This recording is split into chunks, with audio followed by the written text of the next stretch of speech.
Hello बच्चों, welcome to dictionary classes. और सब ठीक ठाक? चलो, कल क्या बात कर रहे थे हम लोग?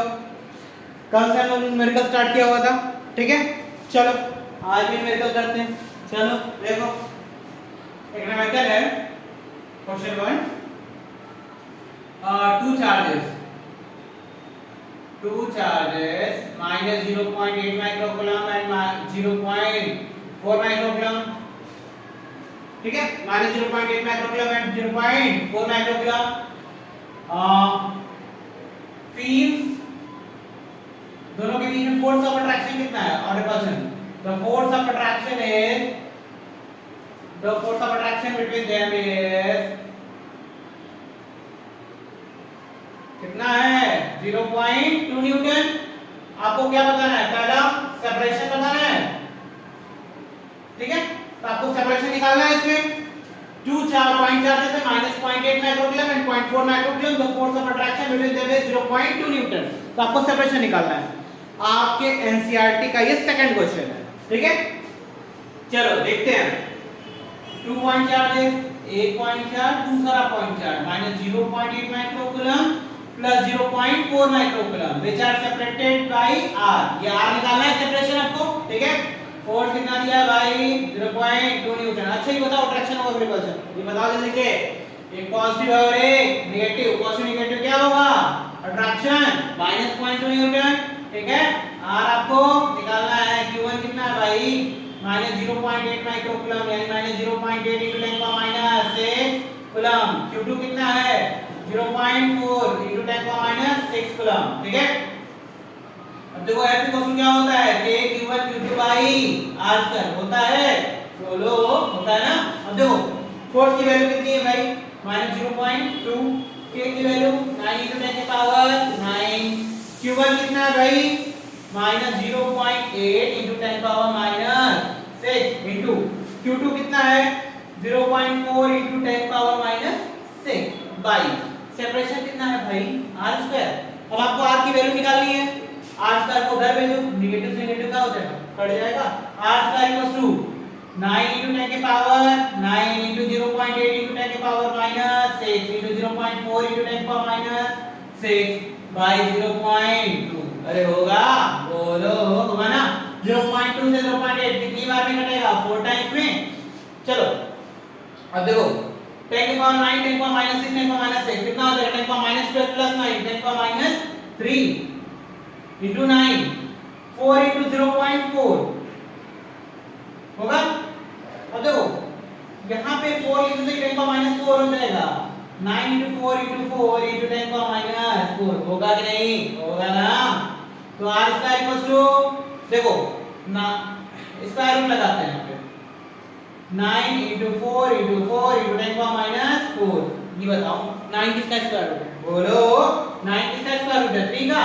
दो 4 अंदर है, एक 4 कहां जाएगा? बाहर स्क्वायर रूट के 10⁻4 क्या आएगा? 10⁻2। r इक्वल टू क्या आ जाएगा? 12 into 10⁻2 मीटर में, और सेंटीमीटर में लिखा जाए तो 12 सेंटीमीटर। अरे होगा कि नहीं? बोलो करो, होगा ना। चलो कॉपी करो फिर।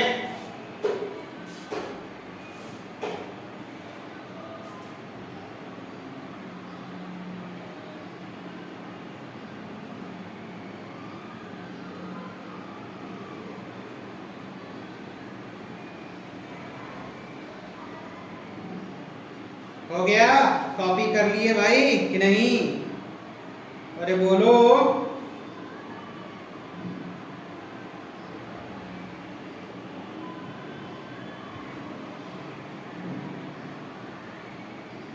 आगे चला जाए, चला जाए आगे।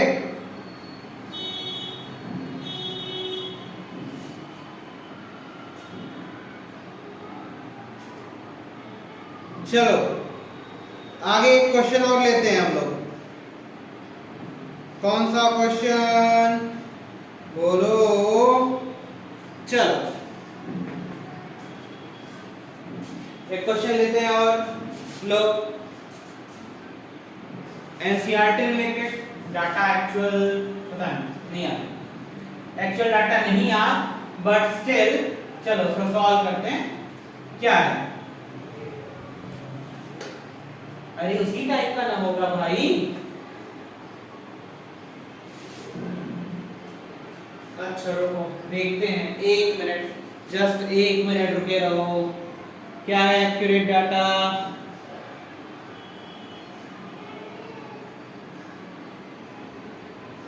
चलो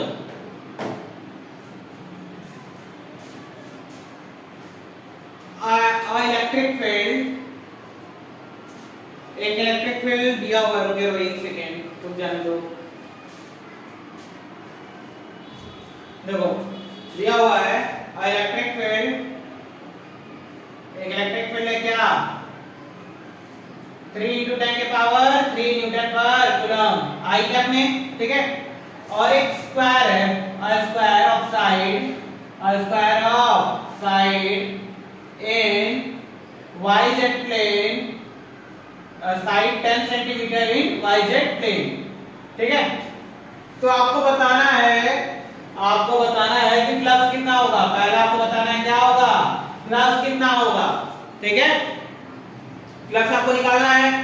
इलेक्ट्रिक फील्ड कितना दिया हुआ है भाई, 3 × 10⁻³ न्यूटन पर कूलम, और ये कहां पे प्लेस किया गया है, साइड 10 सेंटीमीटर का एक स्क्वायर yz प्लेन में प्लेस है। चलो देखो yz प्लेन में प्लेस किया गया है, तो 1 सेकंड, ये देखो ये हमारा y प्लेन, अज्यूम करते हैं ये z प्लेन। अगर ये yz प्लेन है तो इसका एरिया वेक्टर किधर होगा, किसमें जाएगा, normal to the surface, yz plane के नॉर्मल, याद करो एरिया वेक्टर वाला क्लास, एरिया वेक्टर किधर होता है, नॉर्मल टू द सरफेस। तो ये y ये z, अगर ये yz प्लेन है तो इसका एरिया वेक्टर कहां होगा, नॉर्मल टू द सरफेस। पहले एरिया निकालते हैं, आओ। स्क्वायर का एरिया क्या होता है, अरे बोलो स्क्वायर का एरिया, स्क्वायर का एरिया, स्क्वायर का एरिया साइड स्क्वायर, साइड कितना है 10 का स्क्वायर कितना हो जाएगा 100 सेंटीमीटर स्क्वायर, यानी 100 × 10⁻⁻4 मीटर स्क्वायर, यानी कितना आएगा करो 10⁻⁻2 मीटर स्क्वायर, बोलो होगा ना। अब देखो अभी बताएं, ये प्लेन y, ये प्लेन z, तो इसका एरिया वेक्टर कहां होगा, नॉर्मल टू द सरफेस, बाहर की तरफ होगा, यानी कि क्या लिख सकते हो 10⁻⁻2 i कैप लिख सकते हो, बोलो लिख सकते हो ना। अब चलो फ्लक्स निकालना है तुमको। फ्लक्स का फॉर्मूला क्या होता है, phi = E डॉट ds या E डॉट s, ठीक है। यहाँ पे एरिया a है तो a ले लेते हैं, ठीक है। अब देखो इलेक्ट्रिक फील्ड का डायरेक्शन क्या है, 3 × 10⁻³ i डॉट एरिया वेक्टर का डायरेक्शन 10⁻⁻2 i। अरे बोलो इलेक्ट्रिक फील्ड i एक्सिस मतलब x एक्सिस में सामने की तरफ, एरिया वेक्टर सामने की तरफ, दोनों क्या हो जाएंगे पैरेलल, दोनों के बीच का एंगल 0, बोलो तो क्या हो जाएगा 3 × 10⁻³ 10⁻2 i डॉट i कितना होता है 1, 3 × 10⁻³ × 10⁻2 बेस सेम पावर ऐड 3 × 10 कितना आ जाएगा 30 आएगा। अरे बोलो करो आएगा ना, करो जल्दी से कॉपी।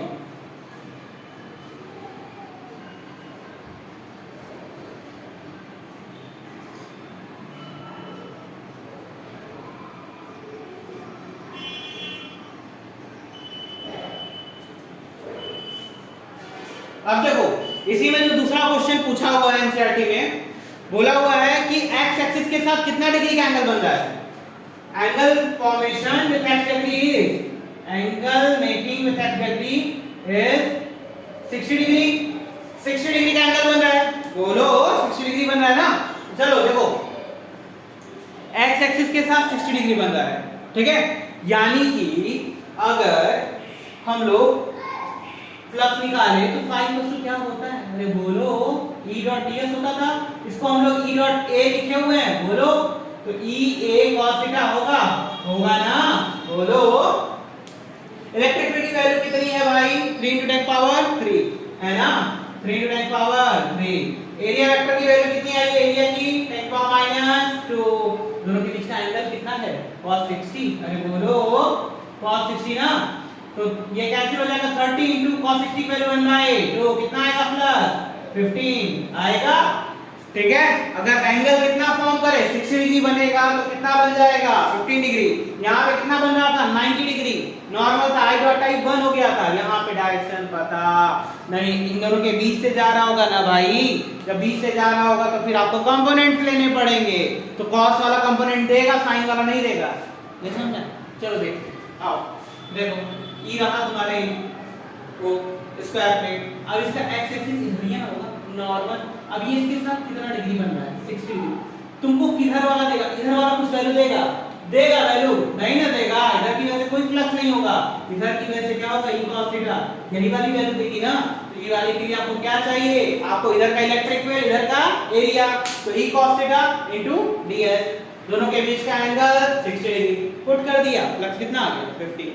समझ में आया? नोट करो जल्दी से।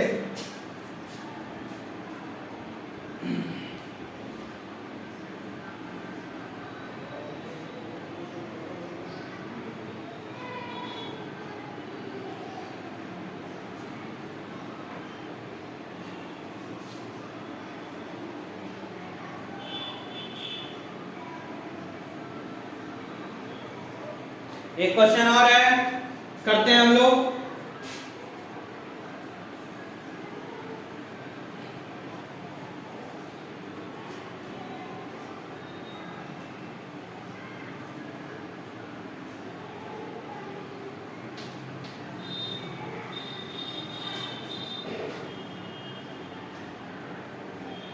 रुक जाने दो भाई, 1 मिनट रुकते हैं। एक क्वेश्चन है electric dipole and electric dipole. देखो क्वेश्चन बोल के रखे हुए हैं, आज बुक बोल गए हैं। देखो एन इलेक्ट्रिक डाइपोल क्या है, electric dipole moment, dipole moment 4 × 10⁻⁹ kilometre is align, क्या है align at 30 degree with direction electric field of magnitude कितना दिया हुआ है 5 × 10⁴ न्यूटन पर कूलम। कैलकुलेट करना है क्या, टॉर्क। क्या निकालना है, टॉर्क निकालना है। अरे बोलो, टॉर्क निकालना है ना, चलो निकालते हैं। टाउ इक्वल टू क्या पढ़े थे, P क्रॉस E। अरे पढ़े थे ना, टॉर्क निकालना सीखे थे ना अभी हम लोग। तो टाउ इक्वल टू क्या पढ़े थे, P क्रॉस E। तो क्या लिख सकते हैं, P sin थीटा लिख सकते हैं। P की वैल्यू कितनी है भाई, चलो देखो पहले। Electric dipole moment 4 × 10⁻⁹ kilometre is aligned at 30 degree with direction electric field. अगर ये इलेक्ट्रिक फील्ड का डायरेक्शन है 5 × 10⁴ न्यूटन पर कूलम इधर, तो इसका डाइपोल इसके साथ यहाँ कितना एंगल बना रहा है 30 डिग्री। अगर डाइपोल का डायरेक्शन क्या होता था भाई, बोलो माइनस से प्लस की ओर। मान लो इधर माइनस की है, इधर प्लस की है, तो ये वाला डायरेक्शन इधर है, ये वाला एंगल 30 डिग्री है, बोलो होगा ना। तो tau equal to P sin theta, ये डाइपोल और इलेक्ट्रिक फील्ड के बीच का एंगल दिया हुआ है 30 डिग्री। P कितना है 4 × 10⁻⁹। इलेक्ट्रिक फील्ड कितनी है भाई 5 × 10⁴ sin 30 डिग्री। बोलो 4 5 जा 20, 10⁻⁹ 10⁻⁴ 10⁻⁵ into 10 के पावर sin 30 की वैल्यू 1/2, 10 × 10⁻⁵ कितना आएगा 10⁻⁴ न्यूटन मीटर। अरे आएगा, बोलो नोट करो।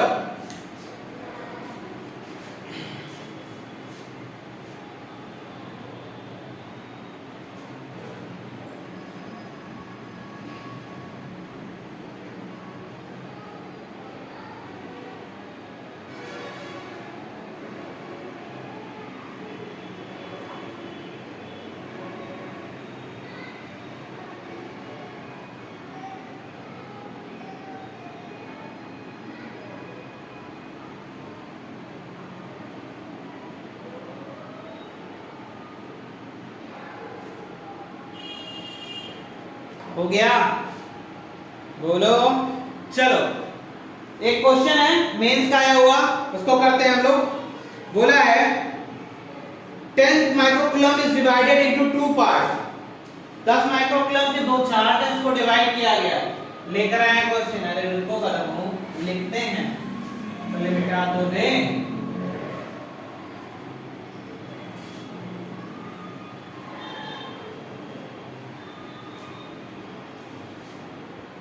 देखो a 10 माइक्रोकूलम, रुक जाने दो थोड़ा सा। a 10 माइक्रोकूलम चार्ज क्या है? 10 microcoulomb charge is divided into two parts. बोलो, टू पार्ट में क्या किया गया? डिवाइड किया गया है। And place at 1 centimetre, and place at 1 centimetre. ठीक है, 1 सेंटीमीटर पे क्या किया गया? प्लेस किया गया है। So that the repulsive force between them is maximum. So that repulsive force in between them is maximum. ठीक है, the charges of two parts are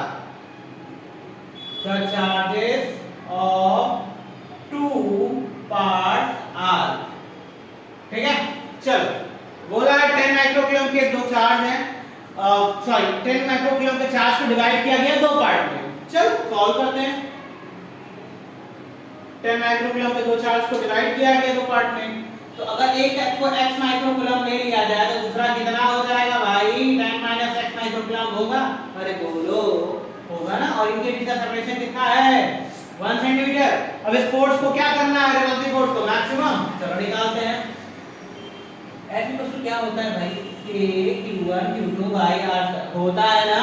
अरे बोलो, F equal to K constant, Q1 x microcoulomb x into 10 power minus 6, Q2 10 minus x into 10 power minus 6। Separation 1 centimetre है ना। लो 1 centimetre कितना आएगा? R की value 1 centimetre है तो कितना आएगा? 10 power minus 2 मीटर। अरे बोलो, 10 power minus 2 मीटर आएगा। 10 power minus 2 का square. F equals to kx 10 minus x into 10 के पावर minus 12, ऊपर जाएगा 10 पावर minus 4, कितना बनेगा? 10 के पावर minus 8। अरे बड़े, हाँ देखो, इस फोर्स को क्या करना है? मैक्सिमा करना है। तो चलो सॉल्व करते हैं। df by dx equals to 0, f equals to k 10 power minus 6, 10 power minus 6, 10 power minus 12 और ये 10 पावर minus 4 इधर आने देते हैं, छोड़ते हैं। ठीक है, अरे बोलो, रहने देते हैं ना। चलो x और 10 minus x 10x minus x square आएगा कि नहीं? बोलो, आएगा ना। चलो इसको मैक्सिमा करना है तो क्या करना होगा? df by dx equals to 0, बाकी सारे टर्म आए कांस्टेंट। तो df by dx करोगे जब, बोलो k into 10 power minus 8 और ये क्या हुआ? 10x minus x square, 10x का definition 10, x square definition 2x। हमको df by dx किसके इक्वल करना होगा? 0 के मैक्सिमा के लिए। तो k into 10 power minus 8, 10 minus 2x equals to 0। अरे भाई तो कांस्टेंट है ना, कांस्टेंट है ना। बोलो, तो 10 equals to क्या आएगा? 2x। तो x equals to क्या आएगा? 5 माइक्रोग्राम आएगा। अरे बोलो, आएगा ना। तो देखो, तो हमारा जो वैल्यू हो जाएगी वो कितनी हो जाएगी? x की वैल्यू 5 माइक्रोकूलम, तो बाकी दूसरी वाली वैल्यू भी क्या हो जाएगी? 5 माइक्रोकूलम सेपरेटेड बाय 1 सेंटीमीटर। ठीक है, समझ आया? चलो अब आगे कुछ क्वेश्चंस और लाएंगे मेंस की, वो क्वेश्चन और एनसीईआरटी क्वेश्चन कंबाइन करके अभी एक आध दो क्लास और करते हैं, उसके बाद फिर स्टार्ट करते हैं पोटेंशियल एंड कैपेसिटेंस। ठीक है, ओके।